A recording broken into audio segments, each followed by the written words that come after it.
رومیوں کی کلیسیا کے نام پولس رسول کا خط، اس کا 11واں باب جو 36 آیات پر مشتمل ہے۔ بس میں کہتا ہوں، کیا خدا نے اپنی امت کو رد کر دیا؟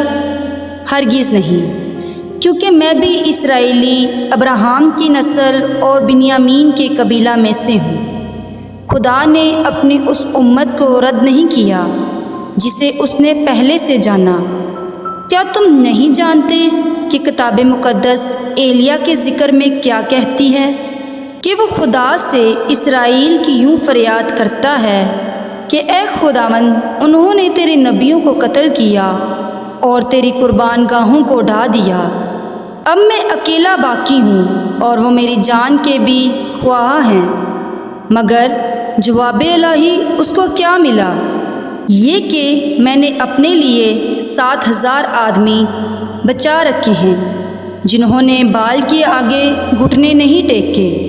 بس اسی طرح اس وقت بھی فضل سے برگزیدہ ہونے کے باعث کچھ باقی ہے، اور اگر فضل سے برگزیدہ ہیں تو اعمال سے نہیں، ورنہ فضل نہ رہا۔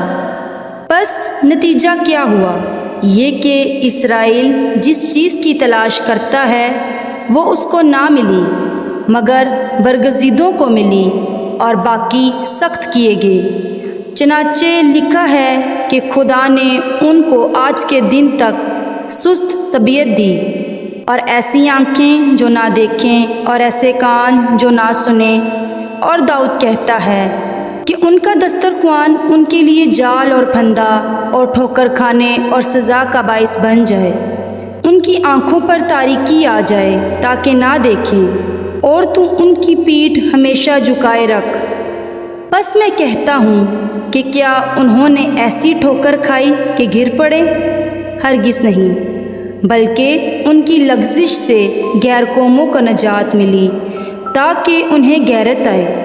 بس جب ان کی لغزش دنیا کے لیے دولت کا باعث اور ان کا گھٹنا غیر قوموں کے لیے دولت کا باعث ہوا، تو ان کا بھرپور ہونا ضرور ہی دولت کا باعث ہوگا۔ میں یہ باتیں تم غیر قوموں سے کہتا ہوں، چونکہ میں غیر قوموں کا رسول ہوں، اس لیے اپنی خدمت کی بڑائی کرتا ہوں، تاکہ کسی طرح سے اپنے قوم والے کو غیرت دلا کر ان میں سے بعض کو نجات دلاؤں۔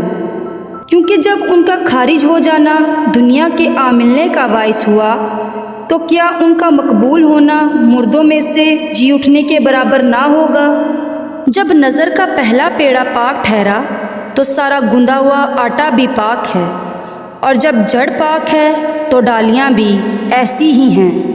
لیکن اگر بعض ڈالیاں توڑی گئی اور تو جنگلی زیتون ہو کر ان کی جگہ پوند ہوا اور زیتون کی روغندار جڑ میں شریک ہو گیا، تو ان ڈالیوں کے مقابلہ میں فخر نہ کر، اور اگر فخر کرے تو جان رکھ کہ تو جڑ کو نہیں بلکہ جڑ تجھ کو سنبھالتی ہے۔ بس تو کہے گا کہ ڈالیاں اس لیے توڑی گئی کہ میں پوند ہو جاؤں۔ اچھا، وہ تو بے ایمانی کے سبب سے توڑی گئی، اور تو ایمان کے سبب سے قائم ہیں۔ بس مغرور نہ ہو بلکہ خوف کر، کیونکہ جب خدا نے اصلی ڈالیوں کو نہ چھوڑا تو تجھ کو بھی نہ چھوڑے گا۔ بس خدا کی مہربانی اور سختی کو دیکھ، سختی ان پر جو گر گئے ہیں، اور خدا کی مہربانی تجھ پر، بشرط یہ کہ تو اس مہربانی پر قائم رہے، ورنہ تو بھی کاٹ ڈالا جائے گا۔ اور وہ اگر بے ایمان نہ رہے تو پوند کیے جائیں گے، کیونکہ خدا انہیں پوند کر کے بحال کرنے پر قادر ہے۔ اس لیے کہ جب تو زیتون کے اس درخت سے کٹ کر، جس کی اصل جنگلی ہے، اصل کے برخلاف اچھے زیتون میں پوند ہو گیا، تو وہ جو اصل ڈالیاں ہیں اپنے زیتون میں ضرور ہی پوند ہو جائیں گی۔ اے بھائیو، کہیں ایسا نہ ہو کہ تم اپنے آپ کو عقل مند سمجھ لو۔ اس لیے میں نہیں چاہتا کہ تم اس بید سے ناواقف رہو کہ اسرائیل کا ایک حصہ سخت ہو گیا ہے، اور جب تک غیر قومیں پوری داخل نہ ہوں وہ ایسا ہی رہے گا، اور اس صورت سے تمام اسرائیل نجات پائے گا۔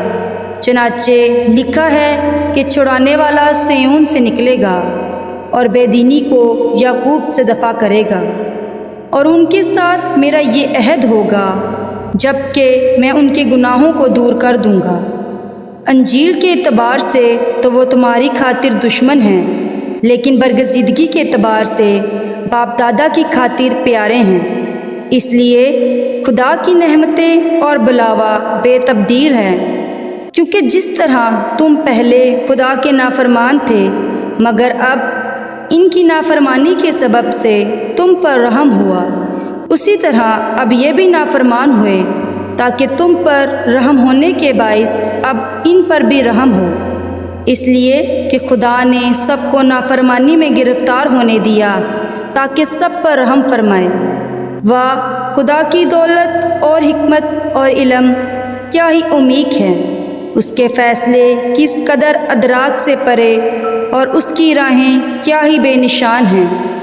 خداوند کی عقل کو کس نے جانا، یا کون اس کا صلاح کار ہوا، یا کس نے پہلے اسے کچھ دیا ہے جس کا بدلہ اسے دیا جائے، کیونکہ اسی کی طرف سے اور اسی کے وسیلہ سے اور اسی کے لیے سب چیزیں ہیں، اس کی تمجید ابد تک ہوتی رہے، آمین۔